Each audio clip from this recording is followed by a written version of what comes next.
Sigrún, þetta var spennandi lokamínútur þarna en framlengingi fór kannski ekki eins og þið viljað. Nei, mér fannst þetta hálf ósanngjarnt í lokin. Mér fannst brotið á okkur hægri vinstri og við fengum ekki neitt þarna og jú, það fóru taugarnar á okkur og við fórum þá að sætta okkur í skotin. En ég mjög ósátt með síðustu dómarna hérna og fannst við átt að komast á vítalínuna okkar.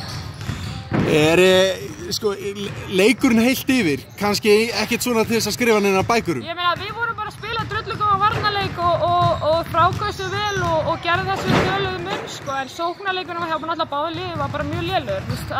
Leikurinn var örugglega ekkert þannig skemmtilegur en jú, bara út í eitt en framleggingin alltaf fer með þetta en við kannski hættum að sækja þegar við fengum ekki þessa dóma þegar brotið hart á okkur sem ég fannst að við ættum að fá.